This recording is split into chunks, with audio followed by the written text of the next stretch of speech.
¿No sabes que eres un miserable y digno de lástima, y pobre, ciego y desnudo? Te aconsejo que de mí compres oro refinado por fuego, para que te hagas rico, y vestiduras blancas para que te vistas, y no se manifieste la vergüenza de tu desnudez, y el colirio para ungir tus ojos, para que puedas ver. Yo reprendo y disciplino a todos los que amo. Sé pues celoso y arrepiéntete.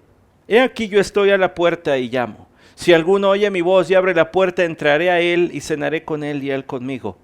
Al vencedor le concederé sentarse conmigo en mi trono, como yo también vencí y me senté con mi Padre en su trono. El que tiene oído, oiga lo que el Espíritu dice a las iglesias. Vamos a orar. Señor, danos oídos. Queremos oír. Queremos responder al mensaje de estas 7 cartas, al mensaje de toda tu Biblia y en este momento al mensaje de la iglesia a la Odisea. Ayúdanos.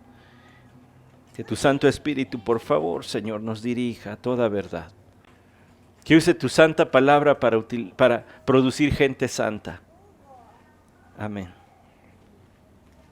Esta iglesia era repulsiva.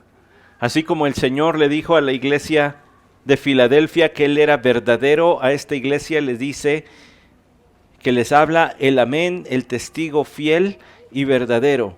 Jesús es la, ¿qué cree que sea? Y confirmación de las promesas de Dios. Jesús es la certeza y la confirmación de las promesas de Dios. En la letra hay que ponerle certeza. Vea 2 Corintios capítulo 1 versículo 20, texto sumamente conocido, pero de todas formas se los voy a leer. 2 Corintios 1 versículo 20 dice así: pues tantas como sean las promesas de Dios, en Él todas son sí.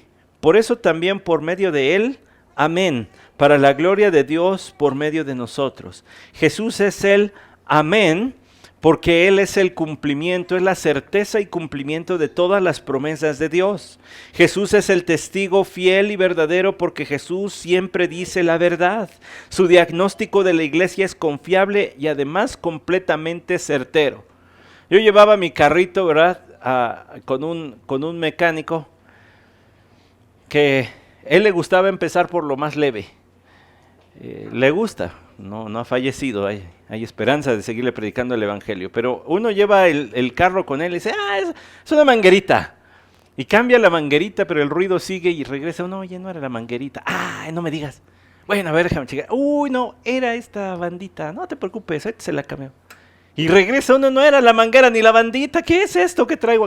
No, pues hay que ser algo más serio, déjamelo, te lo checo. ¿Verdad? Siempre empieza por lo menos para no espantarte, pero nada más te trae dando vueltas. El Señor no anda así. El Señor dice la verdad, directo, como va. Y a la iglesia de la Odisea se le iba a decir. Por eso les dijo que Él es el testigo fiel y verdadero. El principio de la creación de Dios podría traducirse como el origen de la creación de Dios. Él es el creador de todo lo que existe. Todas las cosas por Él fueron hechas, dice Juan 1:3, y todas las cosas en Él subsisten, dice Colosenses 1:15. Él es el origen. Allí los testigos de Jehová entiendan este y otros versículos como el primero de la creación, en el sentido de que Él es un ser creado. La Biblia dice que Jesús no es un ser creado, que Jesús es coeterno con el Padre y el Espíritu, pero que Él es el principal, porque gobierna sobre la creación, porque la controla, la sustenta, la sostiene y la dirige hacia su final. No le digan a los de Greenpeace, pero un día este mundo se va a acabar, por mucho que lo quieran preservar. Y eso no es razón para que lo destruyamos, es solamente para decir, pues tampoco te desgastes, hermano. De todas maneras, léete Apocalipsis para que veas en cuánto tiempo el Señor se lo va a destruir. En nada. No, sí seamos mayordomos responsables, pero esta no es nuestra casa. Ya lo dijimos hace rato. Este es un hotelito, nada más, estamos un ratito. Ahora, yo conozco tus obras, dice el versículo 15, que ni eres frío ni caliente. Ojalá fueras frío o caliente. Así, puesto que eres tibio y no frío ni caliente, te vomitaré de mi boca. Si es agua calientita, usted dice, saca el café. O a los amantes del té, la bolsita de té. Si está frío, échale un limón, agüita fresca de limón. Pero el agua tibia no sirve para mucho. No refresca en un día caluroso, ni tampoco caliente en un día frío. El Señor le dijo a esta iglesia, como otras iglesias, les dijo el Señor que conocía sus obras. Letra D, ahí en la página 1, conocía sus obras, conoce sus obras. Es decir, sabe lo que hacen y lo que han dejado de hacer. De Colosas hasta Hiriápolis pasaban corrientes de aguas que brotaban en Colosas como agua fresca, pero que al llegar a Hiriápolis se convertían ya en aguas termales. A la altura de la Odisea, esas corrientes de aguas eran tibias en la letra E. Primera rayita de la letra E, tibias. Por tanto, no aliviaban dolores, como lo hubiera hecho el agua termal, ni calmaba la sed, como lo hubiera hecho el agua fresca de manantial. El Señor comparó la situación de la iglesia, segunda línea de la letra E, a esas corrientes de aguas. Se habían convertido en una iglesia inútil. La sal había perdido su sabor y ahora era aborrecible al Señor. Yo antes tomaba mucho refresco, lo tengo que confesar. Y mi refresco favorito era la Pepsi. Yo sé que hay unos que les gusta la Coca-Cola, pero a mí me gustaba la Pepsi. Pero nada peor que una Pepsi caliente, hermano. No, hombre. No lo califico de pecado imperdonable, dame una Pepsi caliente nomás porque no es. La Biblia dice que es otra cosa, pero anda cerquita, está asqueroso eso. Caliente. Ahora, bien heladita, después de un partidito de fútbol americano. Perdone, no soy de fútbol, soccer. Un partidito de fútbol, mira. Hombre, y si hay carnita asada ahí en el fuego, no, es mejor. Pero frío, te sirve de algo. El Señor les dice, los voy a vomitar. ¿Les ha pasado eso que le toman algo y dicen, ¡ay, esto sabe re feo! ¿Les ha pasado? Bueno, el día que yo les cocine algo, hermanos, no tengan miedo de decirlo, lo más seguro es que sea aborrecible, pero a no ser que sean sucaritas, como dije el otro día. Pero el Señor dice que esta iglesia es inútil. Es aborrecible. Ojalá se decidieran, letra F, si fríos, podrían ser rescatados. Si calientes, podrían ser alentados. Como la iglesia de Filadelfia que estaba calientita, fervorosa en el Señor, y el Señor los alienta y te he puesto oportunidades. Y ándale, dale duro, vas bien. Si fueran una iglesia fría como Sardis, Tiatira, Pérgamo, entonces el Señor los diría, a ver, orden, y si se arrepienten, seguimos. Pero estos hacían como que sí, pero en realidad no. Qué triste condición. Porque diciendo que, ¿ves? No hay nada que hacer. ¿No le dijo el Señor a los fariseos? Porque ustedes dicen que ven. Es más, les dijo, pues yo vine por los enfermos, los sanos no tienen médico, en un tono sarcástico de, pues ustedes están sanos, ¿verdad? No me necesitan. Los enfermos sí, ¿verdad? Entonces no se quejen. Esta iglesia decía ver, pero en realidad estaba ciega. Decía estar viva y ser abundante, pero en realidad era pobre. Versículo 17, vea el reproche. Esta iglesia, el problema de la indecisión es que es reprochable ante el Señor. Página 2, versículo 17. Porque dices, soy rico, me he enriquecido y de nada tengo necesidad. Y no sabes que eres un miserable y digno de lástima y pobre, ciego y desnudo.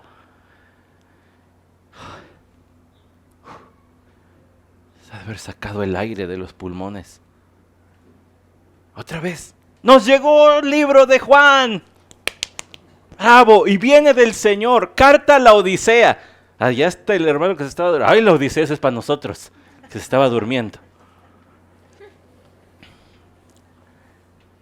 Pero les dice, ¿no sabes? Tú dices que eres rico y me he enriquecido y de nada tengo necesidad. Ese sentido de autosuficiencia de los pobladores de la Odisea se había, letra A, infiltrado en la iglesia. Perdón, emperador, aquí nos bastamos para reconstruir nuestra ciudad. se había metido a la iglesia. Se sentían autosuficientes. Se sentían que quizá, siendo una iglesia con muchos recursos económicos, esto era signo de su bendición de parte del Señor. Letra A, continúo. Pero el Señor los veía tal y como eran. Posiblemente pensaban que su situación económica era reflejo de la bendición de Dios para con ellos. Leo todo el inciso A. El sentido de autosuficiencia de los pobladores de la Odisea se había infiltrado en la iglesia, pero el Señor los veía tal y como eran.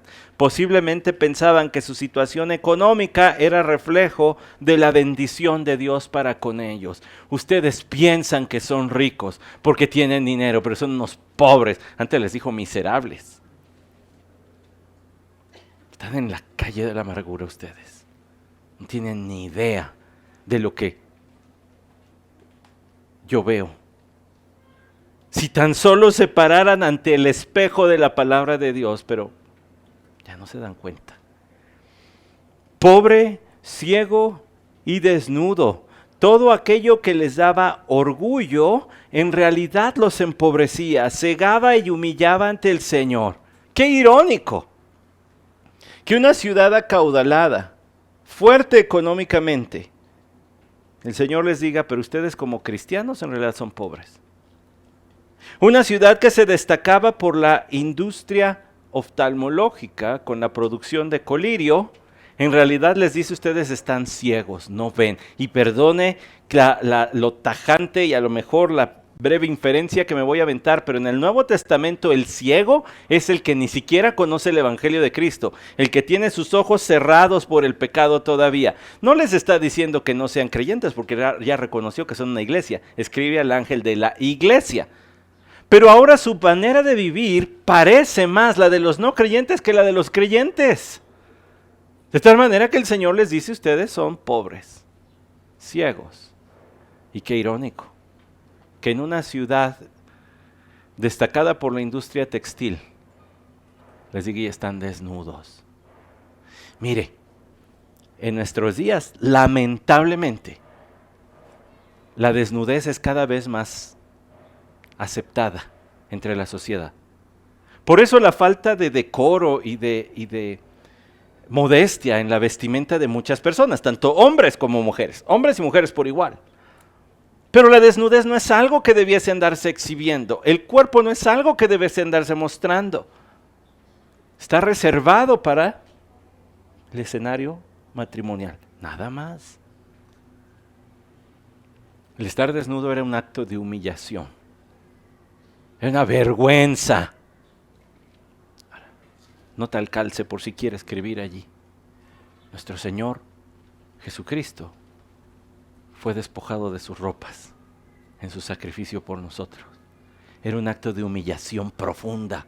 Exhibir el cuerpo con manos y pies clavados a una cruz, de modo que no podía esconderse. Piense el grado de la profundidad del amor de Cristo por nosotros. El hombre más santo, puro, modesto, recatado fue exhibido por usted y por mí.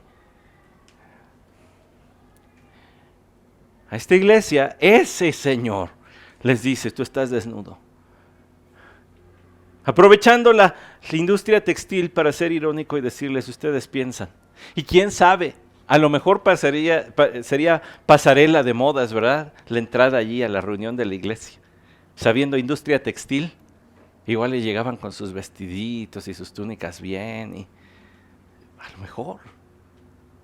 Pero ustedes están desnudos ante mí, es una vergüenza como iglesia.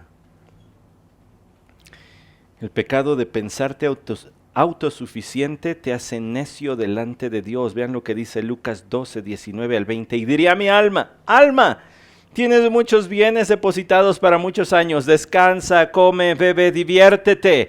Pero Dios le dijo, necio, y hasta lo puse en letras negritas para que usted si quiere lo encierre en un círculo. Esta misma noche te reclaman el alma, y ahora ¿para quién será lo que has provisto? El necio es el que tiene carencia de uso de su razón. Dice el necio en su corazón, no hay Dios. Aquellos que profesan ser tan intelectuales, tan sabios, que entonces creen la doctrina del ateísmo. En realidad han dejado de usar incluso la lógica. Porque por la pura contemplación de la naturaleza, de la creación, tendrías que llegar a la conclusión, esto lo hizo un Dios. Y un Dios poderosísimo. Por eso es que Dios hizo la creación, ¿no es cierto? ¿No dice eso Romanos 1? Porque desde la creación, su divino poder, su deidad, son visibles. El necio es el que ya no le funciona algo bien aquí. Porque está negando lo que es obvio. Sentirte autosuficiente, como el de esta historia que contó el Señor, te hace necio. Dejas de funcionar conforme a la lógica. El Señor se los dijo. Pero tú eres pobre y desnudo. No tienes nada. Letra D. Durante toda la historia de la redención, los creyentes han sido llamados a depender y confiar en Dios, no en sus fuerzas. Abraham y Sara ya no estaban en edad de tener bebés, póngale allí. Moisés no tenía ni la habilidad de hablar bien. Elías, perdón, ahí me faltó, ¿verdad? Elías tuvo que esperar, quítele táchele allí el verbo sentía. Elías tuvo que esperar la provisión de Dios junto al arroyo de Querit. Y la lista sigue y sigue. En primer libro de Reyes, capítulo 18, vemos al profeta Elías enfrentando a los profetas de Baal, ¿cierto? Y es un testimonio así enorme, pero en el capítulo 17 él no es nadie. ¿Ya se dio cuenta? Elías el Tisbita. ¿Y quién es Elías el Tisbita? Y uno le busca hasta Génesis y no encuentras Elías el Tisbita hasta ese momento. ¿Quién es este? Porque primero había que hacerlo depender. Que los cuervitos le iban a traer el pan y la carne. Y mire que los cuervitos no se caracterizan por compartir, ¿eh? Y que el arroyo le iba a proveer. Y cuando el arroyo se secó, ahora sí, es hora, Elías. Ándale para allá. Todos hemos sido llamados a depender de Dios. Esa es la verdad. Por eso es que es necio el que piensa que está en su propia fuerza completo. Sabiendo la indiferencia de la iglesia, el Señor, y luego le puse allí, ¿verdad? No les impuso, no les ordenó ni los impuso lo que debía hacer. Apeló a que usaran de buen juicio. Sabiendo la indiferencia de la iglesia, mire lo que dice también el versículo 18, te aconsejo. El Señor aconsejó. Letra E, primera línea, aconsejó. No les ordenó ni impuso lo que debían hacer. Qué triste, hermanos. Porque a otros siquiera les mandaba, a estos les dice, te aconsejo. Pues es que ya no sé si vas a obedecer o no. Qué duro testimonio en contra de la realidad de esta iglesia. Te aconsejo. Apeló a que usaran de buen juicio y abandonaran ¿qué? Abandonaran su ceguera.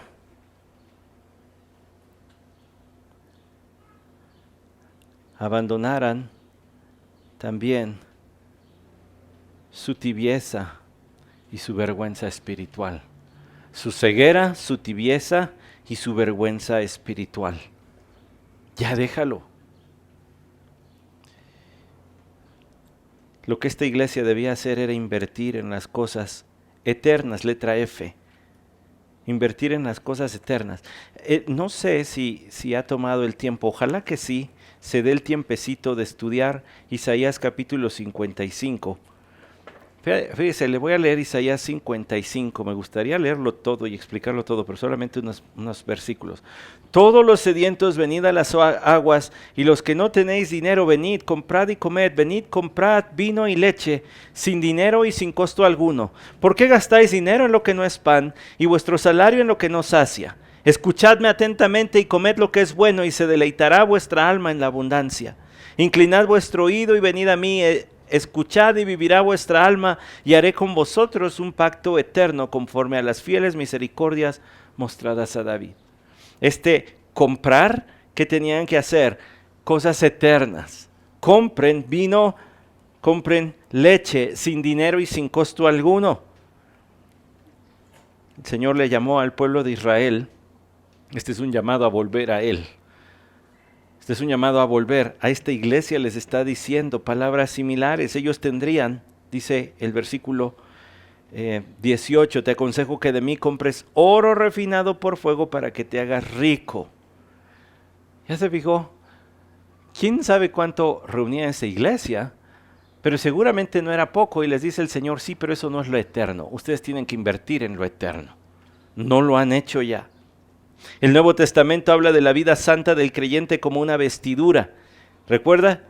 Colosenses 3:12, vestidos pues como escogidos de Dios, santos, llamados de entrañable misericordia, de benignidad, de humildad, de mansedumbre, de paciencia. Efesios 4:24, y vestíos del nuevo hombre creado según Dios en la justicia y santidad de la verdad.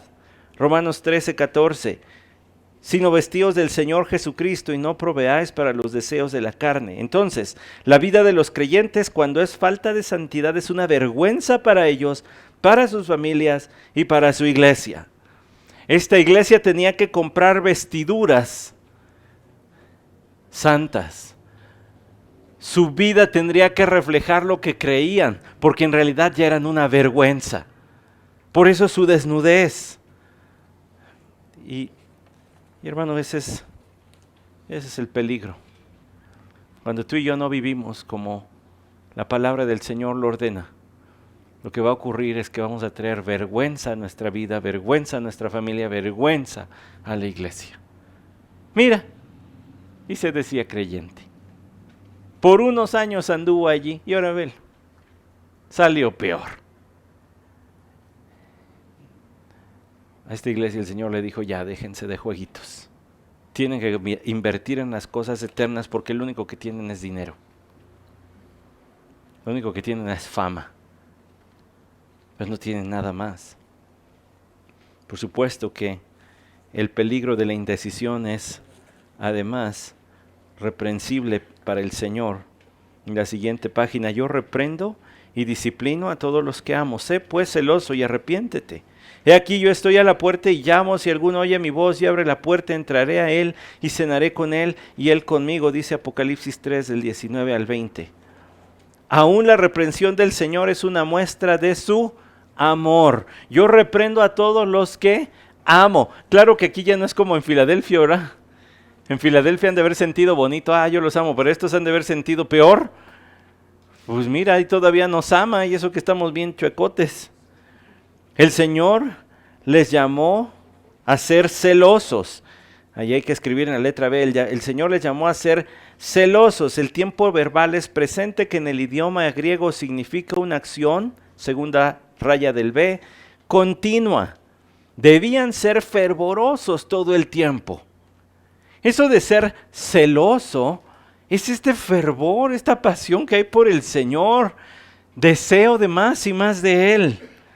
Ese fervor, letra C, por el Señor les mostraría la santidad de Dios y la profundidad del pecado de la iglesia, provocándolos al arrepentimiento.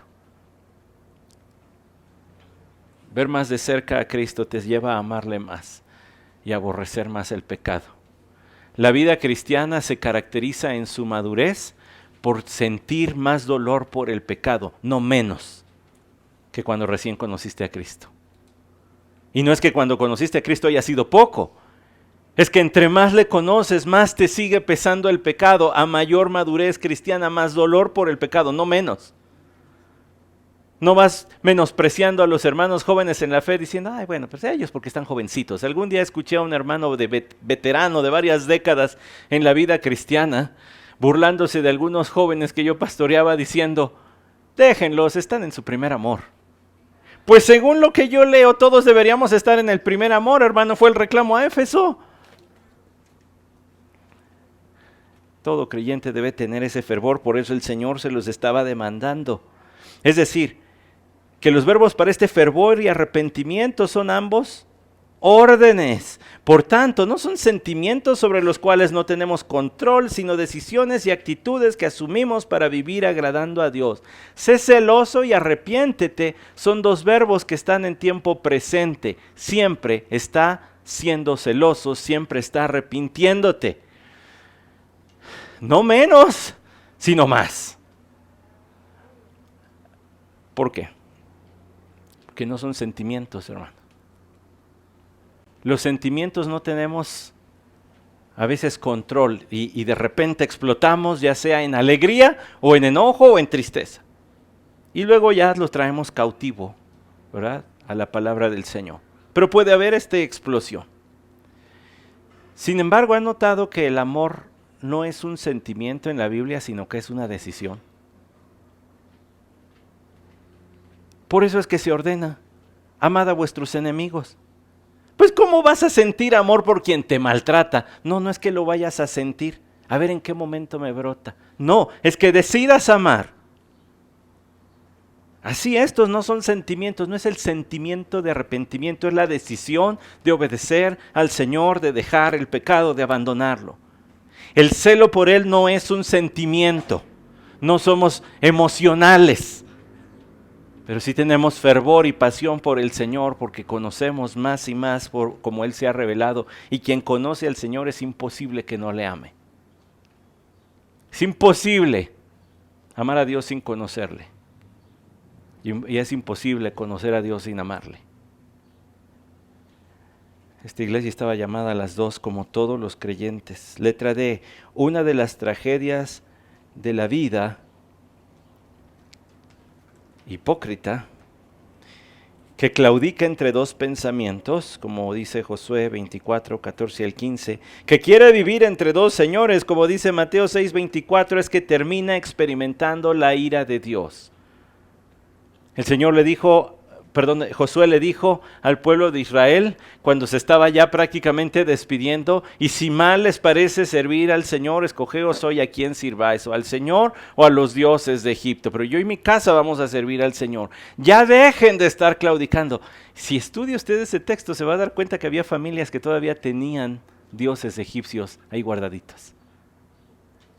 ¿Cómo es posible? ¿No vieron el éxodo? ¿No vieron la conquista? ¿Cómo es posible que todavía tengan esas cochinadas entre sus pertenencias? Ya sáquenlos de aquí. Ya los hubieran quemado. Y el Señor le dijo a sus oidores en Mateo 6, Sermón del Monte: ninguno puede servir a Dios, a dos señores. O amará a uno y aborrecerá al otro, o la inversa. Ustedes no pueden servir a Dios y a las riquezas, y esta iglesia estaba sirviendo al Dios de las riquezas ya. No puedes vivir así, es una tragedia. El versículo 20 ya vio lo que dice aquí: yo estoy a la puerta y llamo, si alguno oye mi voz y abre la puerta, entraré a él y cenaré con él y él conmigo. Sin embargo, fue escrito para creyentes, no para no creyentes. Jesús tocaba a la puerta, ¿por qué? Porque estaba afuera. Esta es la ira de abandono que vemos en textos como los siguientes. Dios manifiesta su ira también abandonando al pueblo de Israel. Le dijo en Deuteronomio 31, 17, y se encenderá mi ira contra él en aquel día, los abandonaré y esconderé mi rostro de ellos. Mateo 23, 37, Jerusalén, Jerusalén, la que mata a los profetas y apedrea a los que son enviados a ella. Cuántas veces quise juntar a tus hijos como la gallina junta sus pollitos debajo de sus alas y no quisiste. He aquí vuestra casa os es dejada desierta. Y con eso el Señor estaba haciendo referencia al templo de Jerusalén. Ese templo, van a tener templo, pero no van a tener Dios. Y cumplió, porque de allí se fue al monte de los olivos, cumplió la profecía la visión del profeta Ezequiel cuando vio la gloria de Dios levantarse de en medio de la ciudad e irse al monte que estaba al oriente, y ese monte es el monte de los olivos. ¿No dijo el ancianito Simeón que este niño es la gloria de tu pueblo Israel? La gloria de Dios se levantó en ese momento y se fue al monte de los olivos. Dios abandonó a su pueblo Israel. No es que no siga cumpliendo sus propósitos, es que ya el Hijo de Dios no iba a transitar en sus calles predicando abiertamente. Ahora su ministerio después de su resurrección sería privado a unos cuantos. Se la perdieron, se acabó, no más. Y lo más estremecedor es que Cristo Jesús sufrió la ira de abandono de parte del Padre. En Mateo 27:46 usted tiene la exclamación: Dios mío, ¿por qué me has desamparado? ¿Por qué me has abandonado? Él sí puede decir por qué, porque es santo. En Él no había razón para esto. Pero esa perfecta unión de la Trinidad, por usted y por mí, en ese momento Cristo Jesús estuvo abandonado. La ira de abandono de Dios cayó sobre su Hijo. Sin embargo, el Señor tocaba la puerta. Era una nueva oportunidad. Letra F. El Señor tocaba, ahí en la línea, la puerta. Letra G. Como en la cultura mexicana, el disfrutar de los alimentos junto a una persona es símbolo de amistad y de compañerismo. El Señor ofrecía eso a aquellos que en algún momento habían despreciado ese privilegio por las cosas materiales, y lo ofrece hoy también. ¿Ya vio que se armó el relajo en Suecia? Que se armó allí la polémica porque los suecos tienen la costumbre de no invitar a comer a nadie a la hora de la comida. Si su hijito está visitando la casa del vecinito sueco, a la hora de la comida le dicen: bueno, espérame allá afuera, vamos a comer y ahorita. Porque ellos consideran que es una ofensa invitar al niño ajeno, porque dicen, es como decirle a los padres: ustedes no les alcanzan ni para darle de comer, le vamos a dar de comer allí. Entonces ellos no invitan. Chéquele ahí en las noticias, se va a dar cuenta. Pero nuestra cultura mexicana es muy diferente. No, pues cómo no, pásalo aquí. Frijolitos hay, ¿eh? Donde comen 5, comen 6, tú vente aquí. En la cultura mexicana, como en la cultura judía, el invitar a comer es signo de amistad. Si te abren las puertas de la casa y te dan un lugar a la mesa, hermano, es un privilegio, no es cualquier cosita, ¿verdad? Y el Señor dice: al que abra yo, ¿qué? Voy a entrar, voy a cenar con él y él conmigo. En el versículo 20, entraré a él y vamos a disfrutar de comunión. Vamos a comer juntos. Vamos a partir aquí algo. ¿Se ha fijado que el Evangelio de Lucas es el que más habla del ministerio de comidas del Señor? Yo no lo había percatado hasta que estaba preparándome para iniciar estos estudios hace como año y medio. Habla de un montón de veces en que el Señor se sentó a comer. Tenía casi ministerio en las mesas, pues. Es que allí suceden conversaciones profundas. La sobremesa. Ahí se queda uno las horas y sacan el cafecito y las galletas y más cuerda le dan. A la conversación, digo, no a la comida. Pues el Señor dijo así: esta iglesia era restaurable, no estaban totalmente fuera del alcance. Al vencedor le concederé sentarse conmigo en mi trono, como yo también vencí y me senté con mi Padre en su trono. El que tiene oído, oiga lo que el Espíritu dice a las iglesias, dice Apocalipsis 3:21. Después de la dura palabra a una iglesia que en verdad lo merecía, resulta desconcertante que el Señor dé semejante promesa de reinar con Él a los que se arrepientan. Se sentará conmigo en mi trono. Los tronos eran más bien como sillones, hermano, no nada más uno solo, sino como un sillón grandecito donde se podían acomodar varias personas que el rey invitara. Eso es a lo que está haciendo referencia aquí, y se va a sentar conmigo. Ahora vemos, letra B, que el Señor se llama a sí mismo vencedor, como yo también vencí, dice. En una sorpresa de esta trama, el Señor deja ver que todo lo que Él ha ordenado, Él lo hizo. Él dice: yo he vencido. Y a cada iglesia les ha dicho el vencedor, el vencedor. ¿Qué quiere decir esto? Que Él hace todo lo que les ha dicho. que Él es suficiente para producir en ti el tipo de vida que espera. Qué gran Señor, qué gran Salvador. Que nuestros ojos espirituales contemplen entonces que todo recurso, hermanos, todo recurso para cualquier situación en la vida está en Cristo. En Él están completos. No les falta nada. Que no solo es el médico, Él es la medicina. Y en comunión íntima con Él obtenemos todos los medios y el vigor para una vida fructífera que se dirige a la gloria eterna con paso fuerte, en cada vez mayor santidad, con fe inquebrantable y ánimo de llegar hasta la meta a ser recibidos por el Señor. Es Cristo en vosotros la esperanza de gloria. Él es el que nos sostiene en este mundo. Él es el que nos lleva. Es Cristo viviendo en nosotros la esperanza de gloria. Es Cristo viviendo en mí. Ya no soy yo, sino que vive Cristo en mí. Es Él manifestando su vigor espiritual.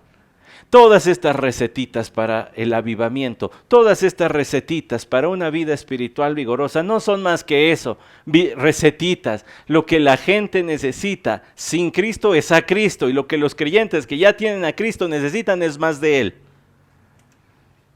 Más de Él en su palabra. Conocerle como Él se ha revelado. Más de Él en oración. Clamar por sus recursos, clamar por su vigor. Clamar por su vitalidad. Todo pámpano que lleva fruto lo va a podar para que lleve más fruto. Si permanecéis en mí, llevaréis mucho fruto y yo permanezco en ustedes. Es esta unión con Cristo Jesús lo que produce la vitalidad, la frescura. El salmista decía en el Salmo 32, mientras callé mi pecado se envejecieron mis huesos, se convirtió mi verdor como la sequedad del verano. Una vida que no está dando fruto no necesita recetitas humanas, necesita a Cristo. Una vida que está dando fruto necesita más Cristo. El mensaje es a todos, pero la respuesta se debe dar de manera personal. El que tiene oído, oiga lo que el Espíritu dice a las iglesias. El que tiene oído, oiga. ¿Tienes oído? Oye. Y si hay alguien aquí claudicando entre dos pensamientos, indeciso, ya córtale. Y decídete por Cristo, solo Cristo. Hay un himno muy hermoso que se titula Prefiero a Cristo. Prefiero a Cristo que lo que este mundo da. ¿Por qué no alzamos nuestra voz diciéndole al Señor, te preferimos a ti? Terminamos en oración puestos de pie.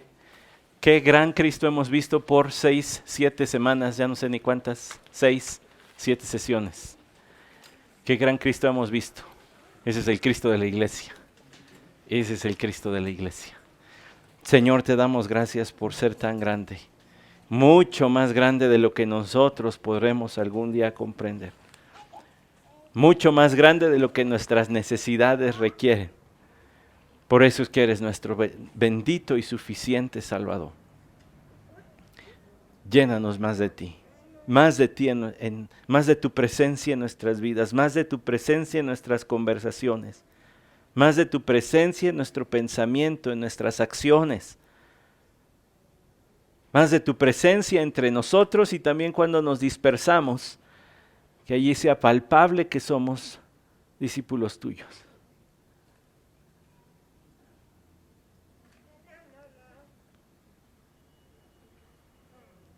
Hasta lo último de la tierra.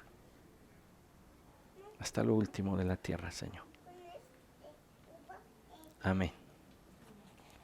Estamos despedidos.